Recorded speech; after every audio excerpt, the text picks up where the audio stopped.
أعوذ بالله من الشيطان الرجيم. بسم الله الرحمن الرحيم. الحمد لله، الصلاة والسلام على رسول الله، ثم أما بعد. السلام عليكم ورحمة الله وبركاته. خب امام نووی رحمه الله در کتاب ریاض الصالحین میگوید باب فضل الغنی الشاکری، یعنی که باب در مسئله فضائل و بزرگی الغنی، انسان ثروتمندی که شاکر است، یعنی سپاسگزار و شکرگزار هست. پس این باب در این مسئله صحبت میکند. امام نووی رحمه الله میگد و هو من اخذ المال من وجهه و صرفه فی وجوهه المأمور بها. و هو یعنی همین انسان ثروتمند سپاسگزار کی است؟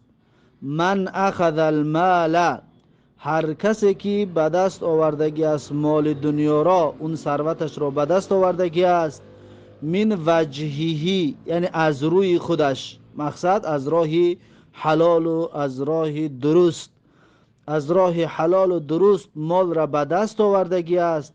و صرفه فی وجوه المأمور بها، و صرف کردگی است، خرج کردگی است همون مال را باز فی وجوه المأمور، یعنی در راه های امر شده به آن، یعنی در راه های درست باز مال را صرف کردگی است. پس همین انسان را میگوید غنی شاکر، یعنی ثروتمند سپاسگزار.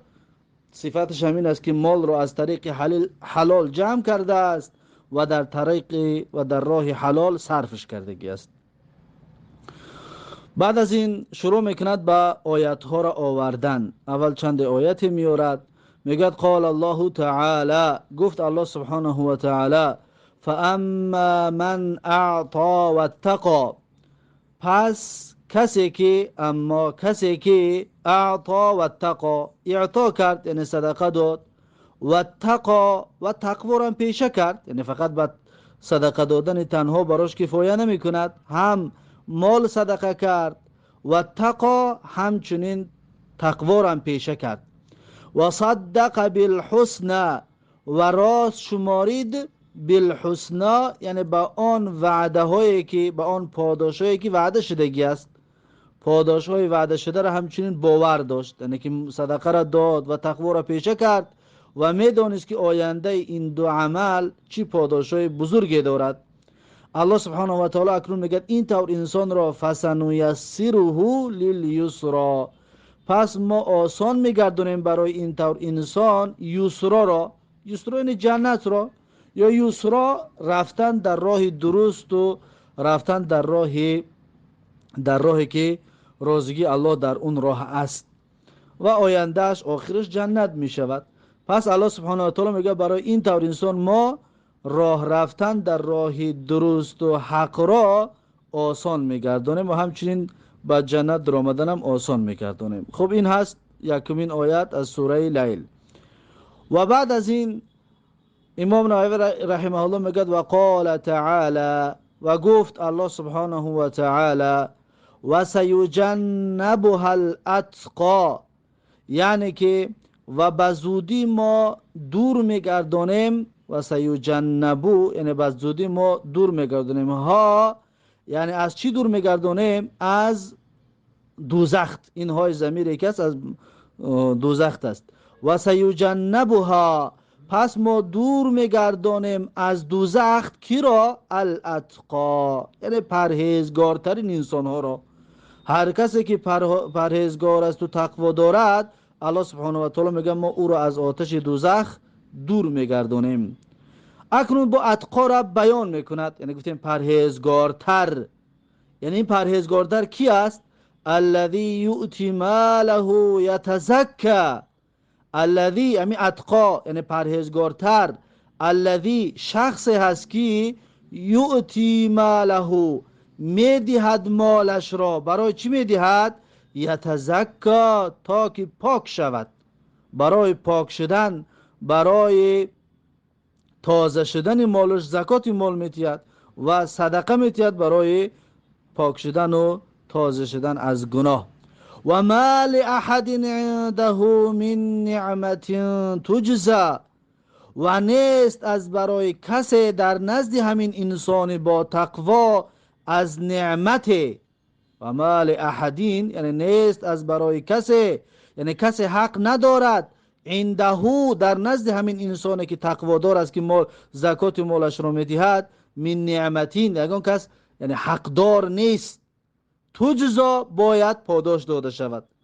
یعنی کسی بالای این انسان حق ندارد، لیکن این انسان خودش میبرارد برای دیگرها میدهد، برای تزکا، برای پاک و پاکیزه شدن. الا ابتغاء وجه ربه الاعلا، مگر اینکه برای ابتغائی، برای طلبی رازگی پروردگار بزرگش این کار را میکند. یعنی صدقه میدهد، کسی بالای این حق ندارد، اما مقصد از صدقه دادن رازگی الله تبارک و تعالی را به دست آوردن است. اکنون الله سبحانه و تعالی میگه ولسوف یرضا، و به زودی الله تبارک و تعالی راضی می شود و خوشنود می شود از این طور انسانی که فقط ابتغاء وجه ربه کمک میکند و یاردم میکند و صدقه میدهد. این هم سوره لیل. و امام نووی در دوام عباره هاش میگه و قال تعالی، و گفت الله سبحانه و تعالی سیم آیت رو میارد میگه که ان تبدوا الصدقات فنعما هی، اگر که تبدوا الصدقات یعنی آشکار کنید شما صدقه هایتان را،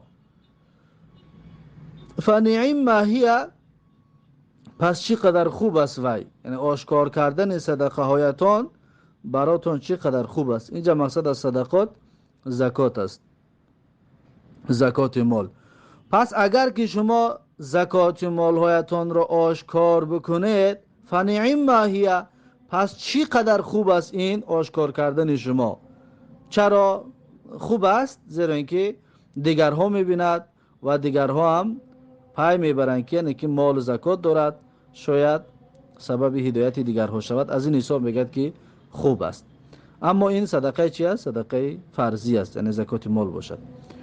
و این تخفوها، و اگر که شما پنهان بکنید این صدقه هاتون را، و تؤتوها الفقراء، و بدهید شما این صدقات مال هایتون را برای فقیران، فهو خیر لکم پس این بهتر است برای شما.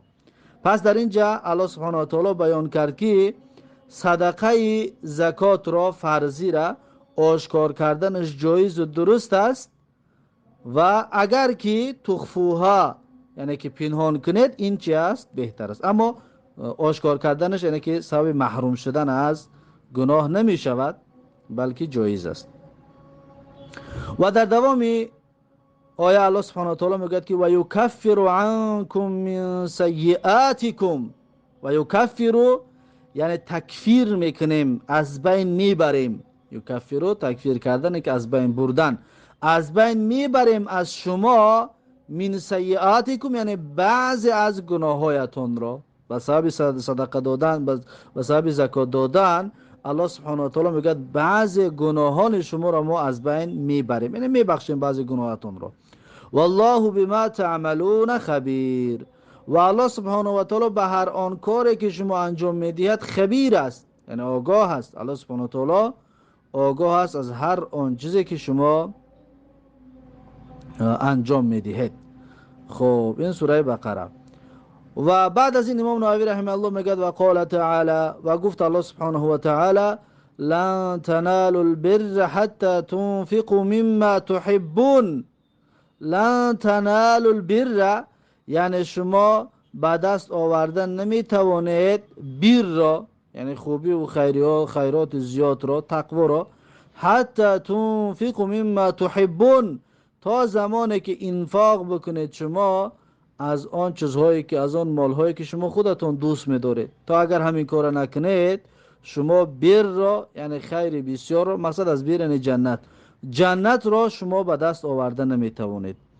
و ما تنفقوا من شیء فإن الله به علیم، و ما یعنی و هر آن چیزی که تنفقو من شیء انفاق میکنید شما، فإن الله به علیم، پس الله سبحانه و تعالی با آن دانا و با آن علیم هست، یعنی خبردار هست از هر آنچه که شما انفاق میکنید. اکنون میگد والآیات فی فضل الانفاق فی الطاعات کثیرة معلومه، آیات ها درباره فضیلت انفاق کردن، فضیلت صدقه کردن فی الطاعات در راه های طاعت کثیرة معلومه، یعنی بسیار است و معلوم هستند. یعنی انفاق کردن، صرف کردن در طاعات در راه درست کثیرة معلومه و بسیار است و معلوم است. یعنی که اگر که آیات های فقط صدقه کردن را بیاره میگد خیلی فضیلت های زیاد و خیلی آیات های زیاد هستند. اکنون در قسم حدیث میگذرد، میگد حدیث 570 و عن عبدالله بن مسعود رضی الله عنه قال، از عبدالله بن مسعود رضی الله عنه روایت است که گفت قال رسول الله صلی الله علیه و سلم، میگه رسول الله صلی الله علیه و سلم گفت که لا حسد الا فی اثنتین، یعنی حسد جایز نیست مگر در دو خصلت، در دو حالت. رجل آتاه الله مالا، مردی را که الله سبحانه و تعالی مالش داده است، فسلطه علی هلکته فی الحق، پس فسلطه یعنی مسلط گردانده است الله سبحانه و تعالی همین مرد را، یعنی همت و غیرت داده است الله سبحانه و تعالی همین مرد را علی هلکته فی الحق، برای صرف کردن این مال در راه حق. این یکم انسانی هست که می شود در این حسد یا رشک برد. و رجل دویم چی؟ و رجل آتاه الله حکمتا فهو یقضی بها و یعلمها، و مردی که الله سبحانه و تعالی برای اون حکمت دادگی است، مقصد از حکمت اینه که علم دینی و معرفت دینی دادگی است، فهو یقضی بها، پس اون مرد حکم میکند به همین علم معرفت دینیش، با همین حکمت حکم میکند و یعلمها، و این علم را برای این حکمت را برای دیگرها تعلیم میدهد.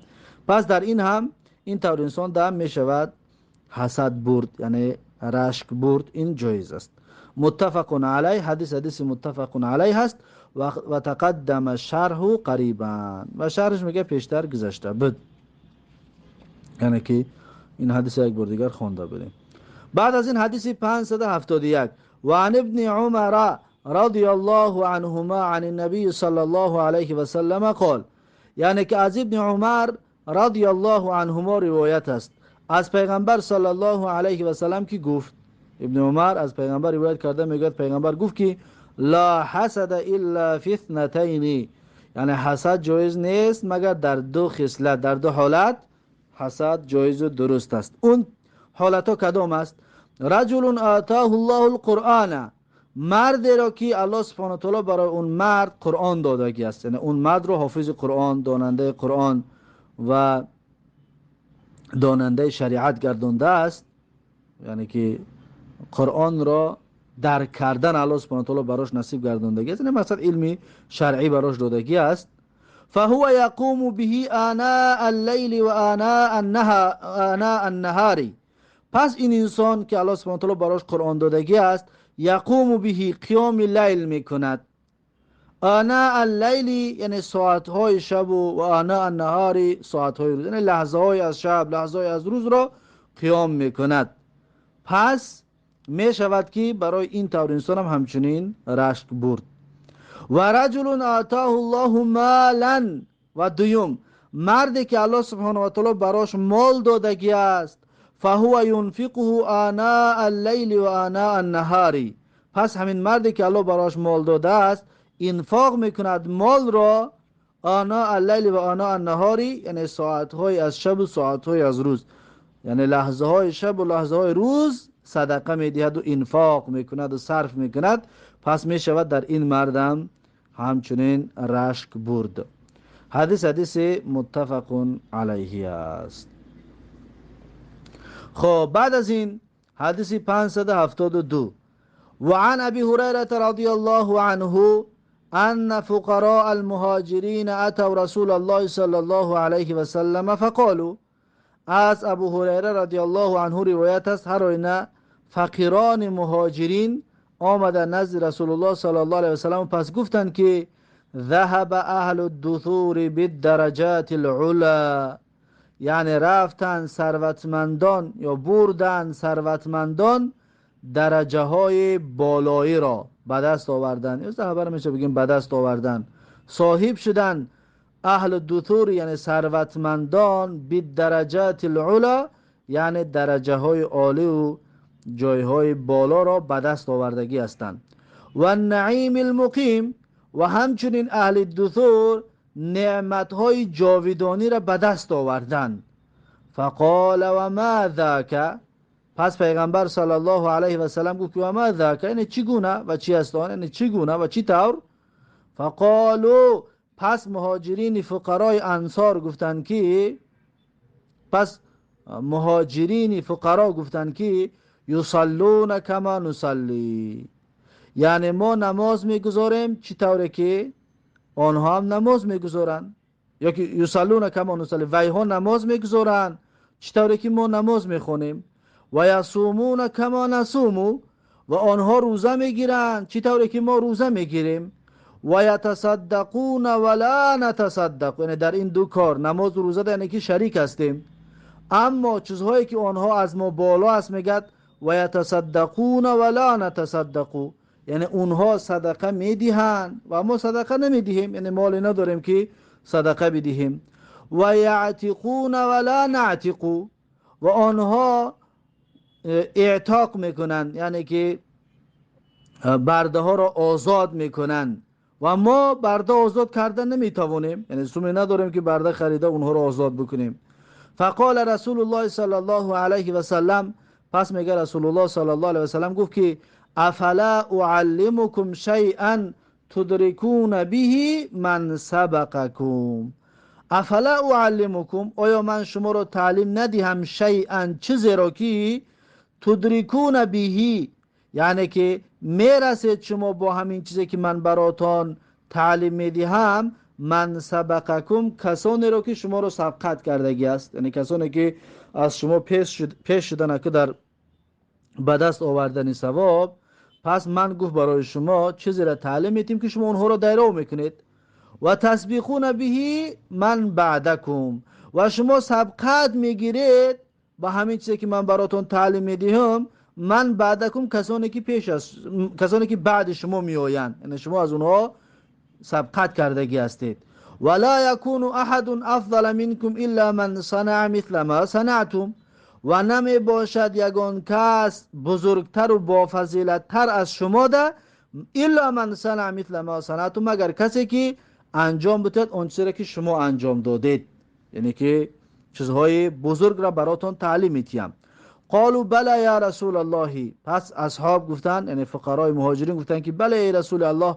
قال، پیغمبر گفت تسبحون، یعنی سبحان الله بگویید، و تحمدون، و الحمدلله بگویید، و تکبرون، الله اکبر بگویید، دبر کل صلات، بعد یعنی پس از هر نماز 33 مره، یعنی 33 باری، هر یک یعنی سبحان الله را 33 بار بگو، الحمدلله را 33 بار، الله اکبر را 33 بار بگو، یعنی که همون چیز بزرگی که براتون تعلیم میدیم همین است.